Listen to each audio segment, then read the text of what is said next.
Hello बच्चों, कैसे हैं आप सभी। स्वागत है आपका अपने YouTube चैनल आनंद ऑनलाइन क्लासेस पे। प्यारे बच्चों, जैसा कि आपको पता है कि आपका बोर्ड एग्जाम काफी नजदीक आ चुका है और इसी सीरीज को ध्यान में रखते हुए, इसी एग्जाम को ध्यान में रखते हुए हम आपके लिए लेकर के आए हैं क्लास 10th साइंस का टॉप 120 जिसको कहते हैं वायरल प्रश्न। वो क्वेश्चन ले आए हैं जिसको पढ़ करके समझ करके आप अपने परीक्षा में तहलका मचा सकते हैं। तो आज हम लोग स्टार्ट करेंगे क्वेश्चन नंबर 7 से। अब आप कहिएगा कि इसके पहले वाला क्वेश्चन कहाँ गया सर। तो मैं आपको बता देता हूँ, ये हम इसके पहले का जो क्लास है वो आपको डिस्क्रिप्शन बॉक्स में मिल जाएगा, क्योंकि वहां पर हम 1 से लेकर के 6 तक क्वेश्चन करा दिए हैं। उस क्वेश्चन को आप देख करके रखिए और मैं आपको गारंटी देता हूं कि इन सभी प्रश्नों के अलावा आपके परीक्षा में एक भी क्वेश्चन दिखने वाले नहीं है। तो शुरू करते हैं क्वेश्चन नंबर 7। क्वेश्चन नंबर 7 है कि अम्ल का जलीय विलयन अच्छा विद्युत का चालन करता है, क्यों। यानी अम्ल का जो जलीय विलयन होता है वो विद्युत का चालन करता है, मतलब विद्युत को ट्रांसफर करता है एक स्थान से दूसरे स्थान तक।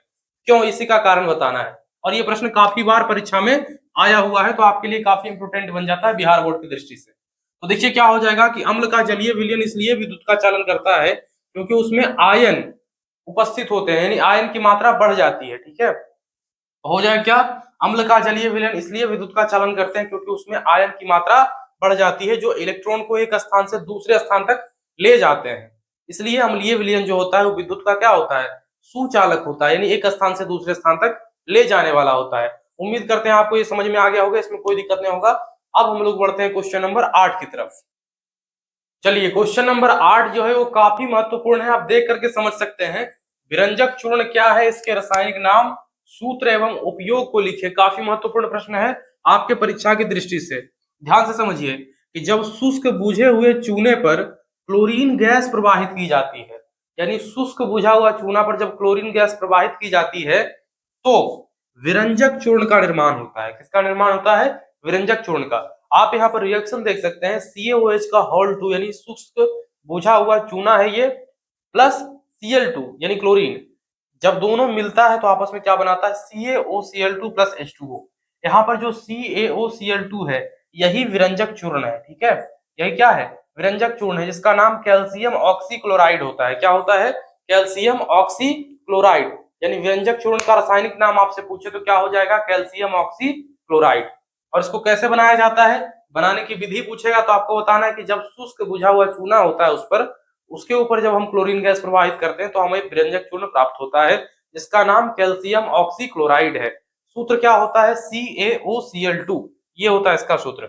अब देखिए इसका यूज क्या है, तो लॉन्ड्री के अंदर जहां पर कपड़ा धोया जाता है वहां पर कपड़े को विरंजित करने के लिए, जब साफ कर लिया गया कपड़ा, तो उसको विरंजित करने के लिए कि उसमें कीटाणु वगैरह नहीं लगे, फंगस वगैरह नहीं लगे, कपड़े को विरंजित करने के लिए। दूसरा, पानी को रोगाणु से मुक्त करने के लिए रोगाणु नाशक के रूप में किसका इस्तेमाल किया जाता है, विरंजक चूर्ण का इस्तेमाल किया जाता है। यहाँ तक में कोई किसी प्रकार का दिक्कत नहीं होना चाहिए, आपको समझ में आ गया होगा। अगर आपको समझ में आ गया तो आप नीचे कमेंट करके जय मां सरस्वती लिख दें। और अगर आपका भी टारगेट इस बार बोर्ड परीक्षा में 450 पार नंबर लाना है तो आप हमारे साथ जुड़ जाइए।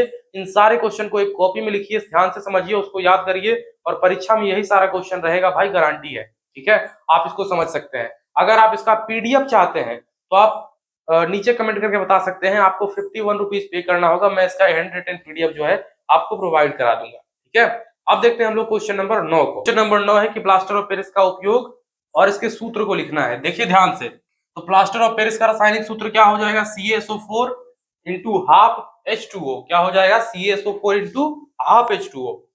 अगर इसके उपयोग का बात करें तो किसमें इसका उपयोग किया जाता है, सबसे पहले चिकित्सा के क्षेत्र में। अगर फूटी कोई हड्डी है, उसके मरम्मत में जो प्लस्तरा होता है तो उसमें क्या लगता है, प्लास्टर ऑफ पेरिस लगता है। चिकित्सा के क्षेत्र में टूटे फूटे हड्डियों को जोड़ने के लिए प्लास्टर ऑफ पेरिस का इस्तेमाल किया जाता है। दूसरा उपयोग, प्लास्टर ऑफ पेरिस को प्रयोगशाला में अगर कोई उपकरण में छेद हो गया है तो उसको बंद करने में भी किया जाता है। यानी प्लास्टर ऑफ पेरिस का इस्तेमाल सबसे पहले शल्य चिकित्सा में टूटे फूटे हड्डियों को जोड़ने के लिए।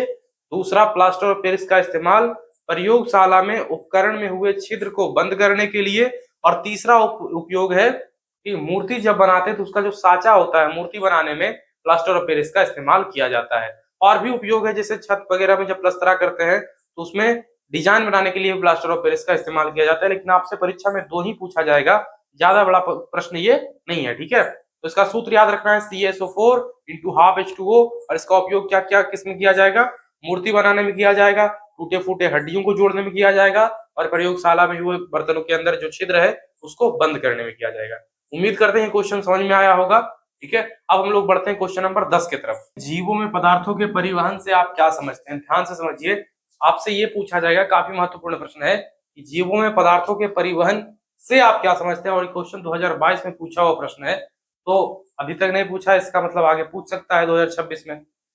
इसको समझिए कि जब उपयोगी पदार्थों को कोशिकाओं में पहुंचाया जाता है तथा वहां पर बनने वाले अनुपयोगी एवं हानिकारक पदार्थों को कोशिकाओं से उठा करके उनके गंतव्य स्थान तक पहुंचाया जाता है, तो जो ट्रांसफर यहाँ से वहां हुआ है सब पदार्थ, इसको हम कहेंगे पदार्थों का परिवहन। परिभाषा क्या हो जाएगा? उपयोगी पदार्थों को उनके मूल स्रोत से कोशिकाओं तक पहुंचाना तथा कोशिकाओं में बनने वाले हानिकारक एवं अनुपयोगी पदार्थों को उनके गंतव्य स्थान तक पहुंचाने, जहां से वो उत्सर्जित होंगे वहां तक पहुंचाना क्या कहलाता है? परिवहन कहलाता है। ठीक है, एक स्थान से दूसरे स्थान तक पहुंचाना क्या कहलाता है? परिवहन कहलाता है। तो आज के इस क्लास में हम लोग इतना ही देखेंगे, बाकी क्वेश्चन देखेंगे अगले क्लास में। तब तक के लिए आप हमारे चैनल को सब्सक्राइब करके बेल आइकन को प्रेस कर लें ताकि आने वाले सभी क्लास का नोटिफिकेशन आपको मिल सके। धन्यवाद।